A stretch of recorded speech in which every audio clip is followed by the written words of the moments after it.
You're listening to an Airwave Media Podcast. Feel like who art Ed? We'll try to spice it. Who art Ed? Mr. Wood art Ed me. Good. Either way, it's ambiguous. It works on so many levels. I know. That's off to a great start. Welcome to Who Arted, Weekly Art History for All Ages. I'm your host, Kyle Wood, and joining me once again, I'm very excited. I have Tim Bogatz from the Art of Education University and host of Art Ed Radio. Thank you so much for joining me. Well, thank you for the invite. I'm always excited to come on. You always pick great artists for me to talk about, so it's easy to say yes to the invitation. I'm glad to be back. I am glad you were up for doing this one. I was listening to your episode about, I think it was a mailbag one where you mentioned Keith Haring and the Basquiat ball, right? Mm-hmm. The two basketballs yes. modeled after the artists. And Keith Haring has just been stuck in my head ever since. And I needed a bit of a palate cleanser because I recently did an episode on Max Beckmann and The Night. I love Max Beckmann, and I absolutely love that painting. I did a study of it, copying it, 20 by 30 canvas or 30 by 40, maybe. It was like 1,200 boxes using the grid system. But I love it, but man, it's dark. So I'm glad now we're doing something a little bit more sort of life affirming. I was going to say, this is all the way on the opposite end of the spectrum from that. So it's a big change. Yeah. And we need that joy, especially this time of year. And speaking of joy, I'm just going to shout out like your most recent episode of your podcast that I was listening today about the reveal, the art room makeover that you all did. That was so much fun. That was awesome. I'm going to put it in the show notes. I'm going to link to the YouTube channel and the videos because what you did in that art room was inspiring. It was beautiful. Like the team took over an art room and just like organized it so flawlessly. I was like watching the video taking notes like, okay, I got to get the pegboard for all of my palettes. I got to switch to a different palette that has the little thumb hole. I never liked the thumb hole, but now I can see it hangs on a pegboard and it's like, that's brilliant. And all of the different stuff you guys did. Well done. Thank you. Appreciate that. That was an awesome project, being able to transform an art room. A lot of credit goes to Lindsay McGinnis, who I work with. She organized all of that, all of the logistics.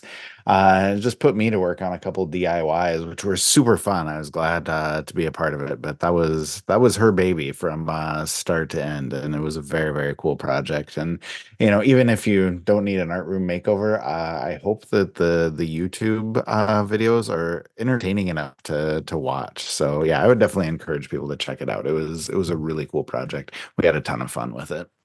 Yeah, I always love a good positive transformation, and that leads me right back into today's subject because Keith Haring was all about that positive change. Keith Haring was born May 4th, 1958 in Reading, Pennsylvania. He grew up in Kutztown, which I always somehow read as Kunsttown, like the like the German art word. Yeah. Yes. I don't know why. That's just like where my brain goes as I see that collection of letters, but it was a small town in Pennsylvania. He was one of 4 kids, I believe, all K names. Right? Yes, I was going to interject with that. Yeah. So they had Keith, Kristen, Karen, and Kay. So I don't know if that comes from the Kutztown. Also, are we pronouncing it right? Is it Kutztown? I don't know for sure. But all 4 of them named with K, and I'm curious if that was because of the name of the town as well.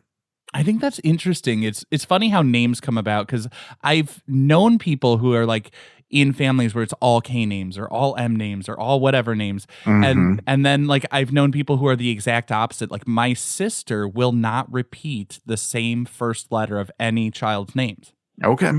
And she's got a whole bunch of other rules because my My I family can is respect very that type too. A Like, and very, we've got our ways of doing stuff. But it's interesting how people go like one of two ways with that. right. Yeah, they're either all in or they're never ever. But yeah, I can see both sides of that argument. I think it can be interesting both ways. And on the topic of his family, his sister Kay actually wrote a book, Keith Haring, The Boy Who Just Kept Drawing. And I Yes. absolutely loved that book. I have read it to my own children so many times. It is a beautiful picture book telling the story of Keith Haring from the time he was a child through his career. Lovely illustrations with so many little Easter eggs in there with like his circle of friends, including, Basquiat, but also some people that are maybe not quite so well known. So you'll see like Klaus Nomi in the background and stuff like that. But I loved that book. And actually, even though it's a picture book, it has a lot of good information in there.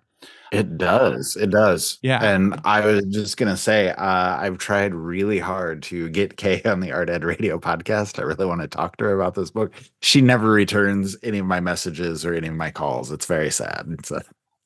Well, if she's not returning yours, there's no way she'll ever talk to me. But according to her book, Keith was a boy who just would not stop drawing.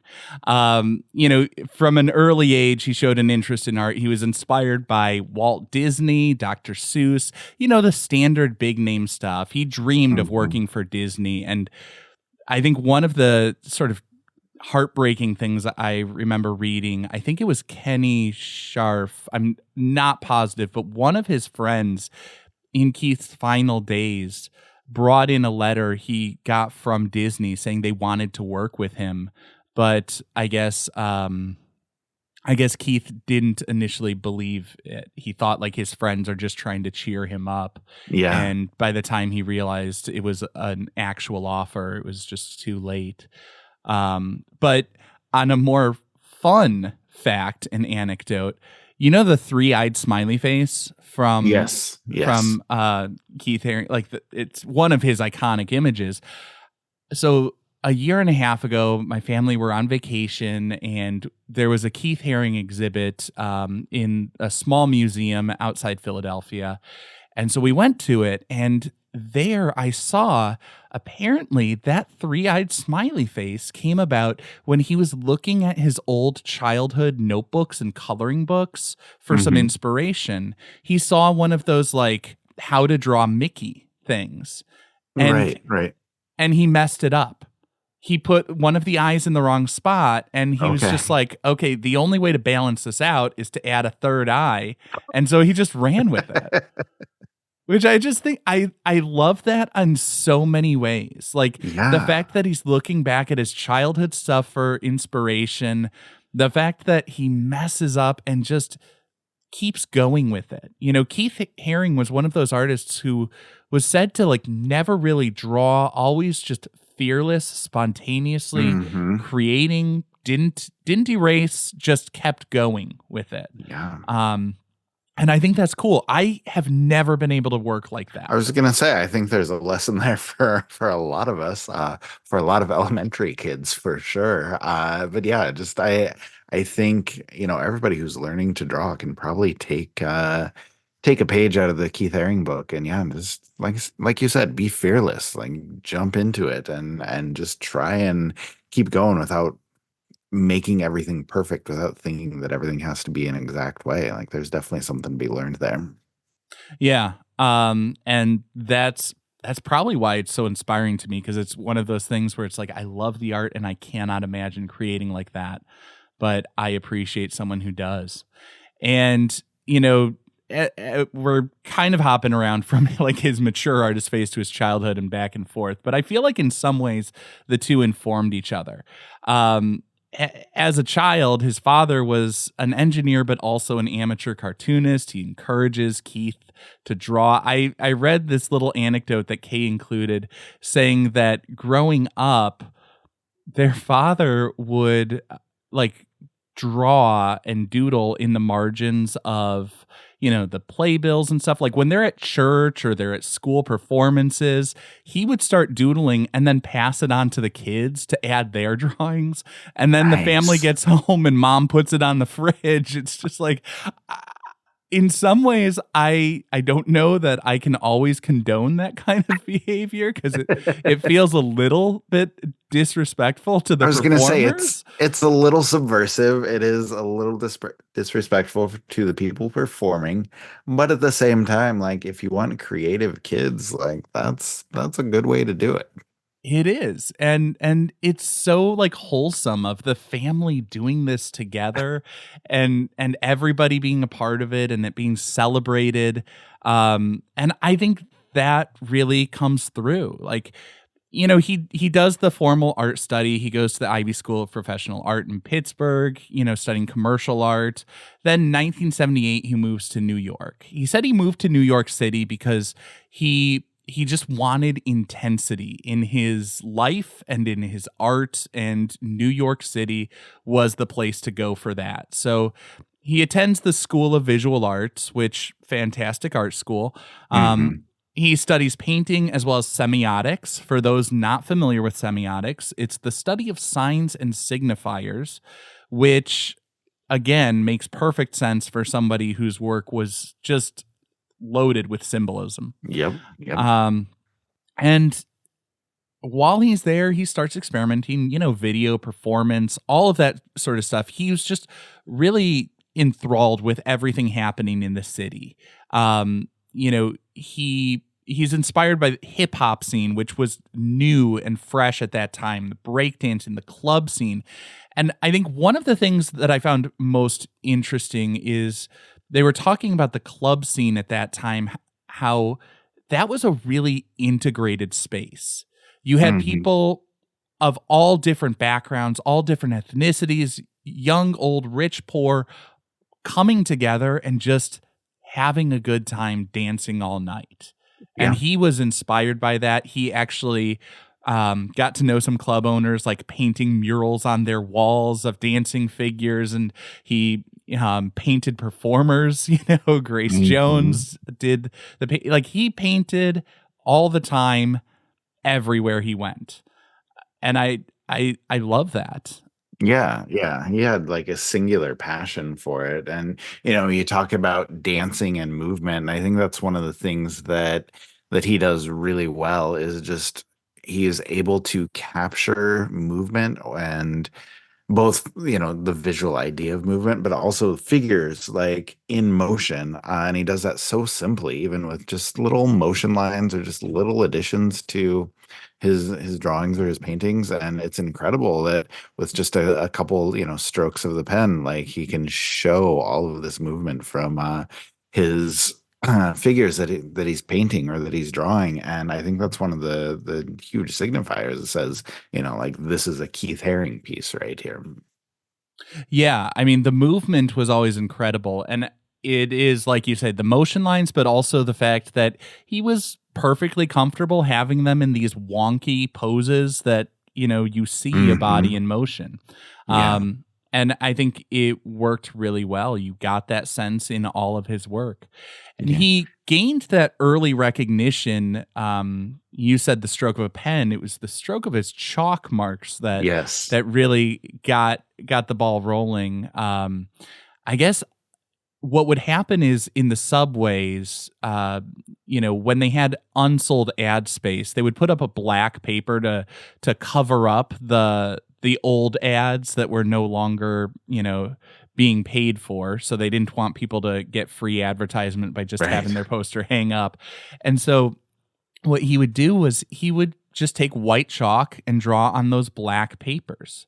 It was graffiti, but, he found it a space that he could get his art out there. And he continued doing that even after he was really, really successful, selling out, gallery shows in a matter of hours. He would pull in like $250,000 of sales in a night, but then he would go down to the subway platform and draw on the walls because he wanted everybody, even people who would never set foot in those galleries, to be able to see and enjoy his art. And I think that's really cool. Yeah, absolutely. And I was just gonna say, it's like a great place for him to experiment and try new things. And it's just, yeah, like you said, kind of where he got his start. He formed those habits of just drawing on whatever surfaces he might be able to find. It just felt like he always came back to that. It was just something that was just sort of inherent in his work, like this need to just put his drawings everywhere that he could. And I love that. I love the idea of putting all of those drawings out there, and then, like you said, just kind of the idea of like democratizing, like, getting art out to everyone, getting art to the masses so everybody can see it. And I'm sure we'll talk about that more, but yeah, I think that's an important part of what he was doing. Yeah, and I mean, he would sort of develop his style, some of his iconography based on how people are reacting to that. Like he would study it. As simple as it seems, he was paying attention to that to make sure that he was very deliberate in what he was creating. I feel like I should, on some level, just for the CYA, mention it is illegal. Don't try that at Yes. home, Yes. because not everybody's going to take kindly to you drawing on subway platforms and stuff like that. Although it's hard to imagine New York City police officers, with all the stuff going on, really caring that much about chalk drawings. That's very true. In interviews I saw, he said some of the cops would actually like wear his buttons, like they liked what he was doing. They would Yes. see him and kind of high five him. But he did also tell a story about getting arrested doing it. Sometimes he would get like a $10 fine. He said at least once he was arrested, brought downtown, and he says the person behind the desk starts looking at him like, what could this nerd have done to get himself arrested here, like with everything going on? And he explains like, oh yeah, I was making these chalk drawings or whatever. And the person behind the desk, like the tone shifts immediately, and she calls over a bunch of other police officers, and she's like, this is the kid who's been making those chalk drawings. And like everybody's just like, happy, slapping him on the back or whatever. It's just like, it's so funny when you think about the way that graffiti is perceived by different audiences. And I guess especially at that time, people saw it in different ways. But a lot of people, even people who couldn't officially endorse it, did seem to appreciate it. Yeah, that was really fun. I was just gonna say, I heard one story. I don't know if this is true or not, but very similar, where the cops caught him, doing his graffiti, and they radioed it in, and back at the station, like, yeah, you need to bring him in, and so they arrested him, took him down to the station, and once he gets there, he finds out they just wanted to bring him in because everybody wanted to meet him, like all the cops at the station, just like wanted to see who this guy was. And so very similar, they all just kind of wanted to shake his hand. He ended up like doing little sketches, little drawings, and just handing them out to all the cops, which I think is pretty funny. Yeah, I wonder if we just like saw different accounts of the same incident, because like could be mine was like what I saw was an interview that Keith gave in the late 80s where he mentioned that, and accounts change over time, so who knows, but that feels like something along those lines must have happened. Yeah, for sure. I always find it interesting though, like as a graffiti artist, I'm really conflicted about that label being affixed to him, just because it's, to me it feels like the term outsider art, where it's like there's something that feels like it's pigeonholing him and other artists who make public street art or unsanctioned public street art, guerrilla art, like however you want to describe it, because it conjures this notion in a lot of people's heads of some vandalism and something destructive. And while he was creating work without permission in these public spaces and technically would be considered graffiti, it feels like it's of a different sort. It feels like it's categorically different to me. And I've never really liked when people are called. I honestly don't even like terms like folk art, because Right. it always feels like it's, well, you're this kind of artist, Yeah. not Yeah. an artist. Just an No, artist I feels I good to think me. that's good. And I mean, this is probably a bigger discussion than what we really want to get into Yeah. tonight. But I think with Keith Haring, I was gonna ask you, like, do you consider him a graffiti artist, or is it bigger than that?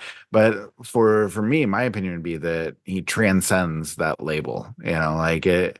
Yes, graffiti was one of the things he did, but he also did so much more. Just from huge murals to sculptures to, like you said, all of this gallery work. He's painting rooms and walls and windows and everything that you can think of. And so, I mean, he had his roots in graffiti and something he always came back to. But like you said, he did so much more than that. I also found it really interesting as I was prepping for this. I'm reviewing some interviews and stuff like that. And we'll get into a little bit like the pop shop. You know as Hmm. well as I do. 1986, he opens the pop shop in New York. And at that point, he was a pretty well-established, bankable artist Oh selling in the yeah, for gallery sure, world. for sure. And he was criticized for that because basically, I don't know, like growing up in the punk scene as I did, it was always like, they're sellouts and stuff like Oh yeah, that. oh yeah. His was like the art world version of that, where they're just saying like, oh, it's so commercial and everything like that, to be Hmm. selling T-shirts of it, which I always found in some way kind of just, it seems ridiculous, because selling art in a gallery is also commercializing the art Right, world. right. Like, it's all commodification. It's just like, one is only accessible to people with millions of dollars in the bank. And Hmm. Keith's whole thing was art is for everyone. And Yes. even if you can only afford, a $20 poster or a $1 sticker, um, heck, he would even print thousands and thousands of copies using his own money and give them away for free. He Hmm. wanted art out there for the people, and I felt like in some ways it was the exact opposite of that selling out, commodification, all of that. Right. Like, he said in his interviews that, like, if I wanted to just make a bunch of money, I wouldn't spend time on these low dollar sales. Like, Right, right. Yeah, if he can sell stuff for six figures, like there's no reason to, be selling those $20 t-shirts. But yeah, I think you're right. And I think it comes back to that idea of democratizing art, of creating art for everyone. Because yeah, he used to just walk around and, like, if people recognized him, he would do a little like drawing from tear out of his sketchbook, and then they have a Keith Haring original, just do that for people on the street, which I think is spectacular. But I was gonna draw the connection, because I was thinking about this while you're talking with Felix Gonzalez Torres, mm, who was very much also about democratizing art, and I believe you have a podcast on him from back a few years ago, but he did the giant pile of candy in the corner of the room, which, everyone who comes is welcome to a piece of candy. Or, he would do prints, and like Keith Haring, he'd do printmaking. He would have 1,000, prints in the gallery, and he would encourage everyone to take one. And then, all of a sudden, like 1,000 people have an original Felix Gonzalez Torres print, which I think is spectacular, because, there's probably not a lot of other ways for them to get one of those. And, just because you have more money doesn't mean that you can appreciate art more or appreciate it better. So I really love this idea. And like you said, I think with the pop shop, he's accomplishing a lot of those goals of bringing art to everyone. yeah. And I 100% agree. I loved I think this is why Keith Haring has long been one of my favorite artists, because it's so positive, it's so accessible, and like one of the things that I have found in studying art history is it feels so often like every artist is in some ways like rejecting the movements that came before them and everything like that. Mhm. And in every interview, Keith Haring was always just like, oh, what I'm doing is different, but it doesn't diminish the people who came before me and who are Right. still doing great things. And their work is interesting in a different way. And it was just like, man, he just seems like he was the nicest guy. Yes, Um, absolutely. but not fluffy, not naive. His work, as much as it's bright and colorful and has a childlike spirit, he's also addressing AIDS awareness, apartheid, drug addiction, equality across the board, like all of these different really major issues. He's addressing them through art in a way that makes them palatable and Mhm. accessible for people, breaking it down into simple words, slogans, and often even just symbols. And I thought that was really beautiful about his work too. As he got that platform, he was always trying to use it for good. Yeah, and I think if you listen to or read interviews with him or just figure out how he's talking about his work and what he's trying to do there, you can tell that those are issues he genuinely cares about, that he cares deeply about. And like you said, a lot of people are dismissive because his work is so simple or so cartoony, but there really is a deeper meaning there. And like you said, he really wanted to have a voice when it comes to social issues, and I absolutely respect everything that he's done with that. Yeah. And so I think that gives us a good segue. So after the break, we're going to talk about one of his specific works.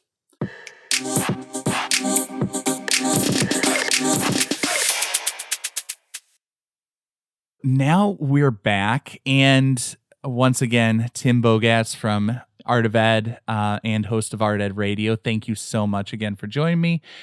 And we've got Keith Haring's, I think it was officially untitled, but I've always just referred to it as DJ Dog from 1983.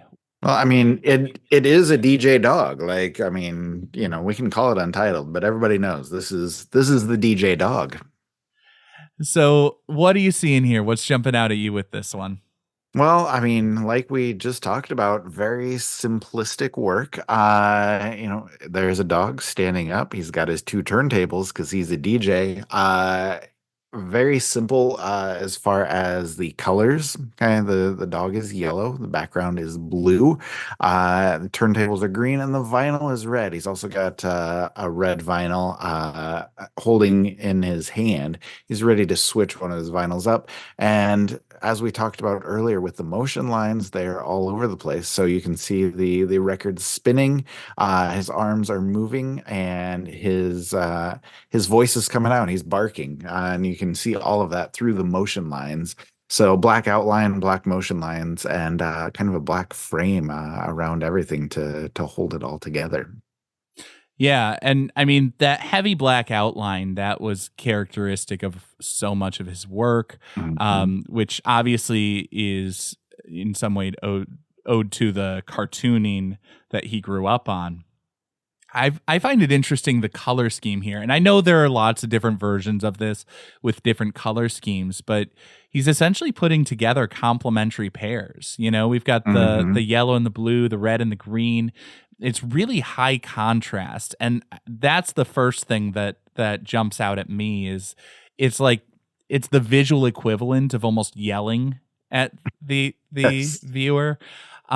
It's in some ways a loud image because it's very high contrast, and I think in some ways that's the point. As I look at this, the dog was one of his recurring symbols. Um, Mhm. we see that all over the place, and particularly the barking dog was almost a symbol of sort of distrust or calling out or calling attention to or sounding the alarm of some Mhm. sort. I know like my dog barks at every passerby. Right. It's a serious problem. But um I think it's an interesting combination of the dog barking and the turntables, the DJ. I mean, Keith Haring loved hip hop. From the earliest days, he was really inspired by breakdancers and hip hop, and there were certain DJs that he followed through the clubs, like the name is escaping me, but the early pioneers of that house music. He was really inspired by that, and often at gallery openings, he would have a DJ there, just center of the gallery, bringing that vibe and that movement and that energy to his exhibitions, which is not typical of any gallery No, openings I've been in. no, I was just gonna say he does a great job of sort of bridging the gap between the normal the typical gallery crowd and then sort of the places that Keith was hanging out when he was not hanging out in the art world galleries. And yeah, like you said, did a good job of bridging that gap. And I Yeah. love, like you said, bringing energy to not only his shows, but I would say that's how I would describe this painting as well. It's just energetic. There's a lot going on. The bright colors, the motion lines, the barking, all of that put together. It has this feeling of energy that makes you kind of excited when you see it.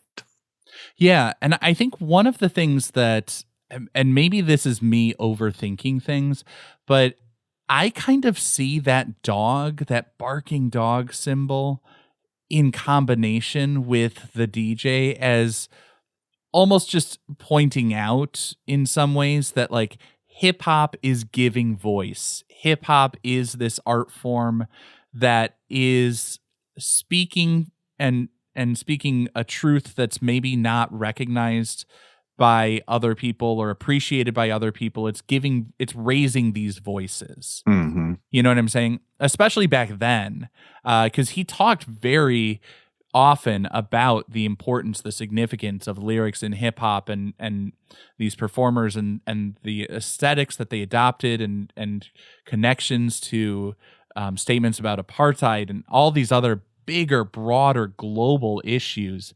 And I think it's really important to recognize that like a DJ and a dog and a cartoon figure, on some gut level, it's fun, but there's something more behind it as well. Yeah, this is one of those times where I just love to hear from the artist because you and I are both sitting here thinking about like, what does this represent about the broader world? What can this tell us about, New York City in the 1980s? What kind of a story is it telling? What bigger issues does it speak to? But then like we could talk to him and you're just like, I don't know, man, the dog was cool. DJs are fun. And that's all I was doing, like you never really know. But yeah, I would say taken in combination with just sort of everything that he's put together, I think you're probably right that it is hinting at a little bit more. Yeah, and in his broader body of work, we do see the repetition of the dogs, and actually other artists, including like Banksy, have used the Keith Haring barking dog as a Hmm. symbol to go into artworks that usually were a little bit socially conscious and sounding an alarm about stuff. So I have to think I'm not the only person who reads it in that way, that symbol of the barking dog. But I think on some level, there probably is truth to it's just fun.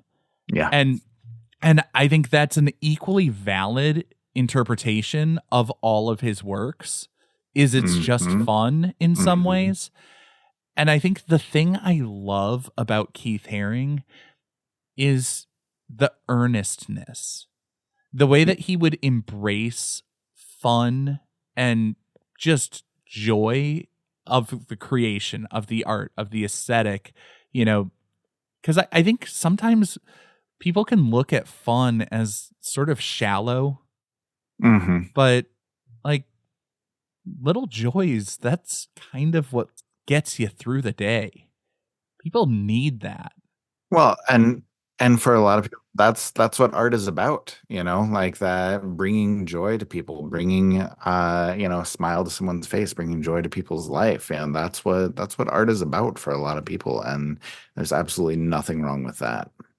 No, I would actually argue there's everything right with that. And I guess just to wrap this one up, where do you feel like this one belongs? Is this a piece Oh for man. is this one for the Louvre? Is this one for the lab? Is this one for the loo? Okay.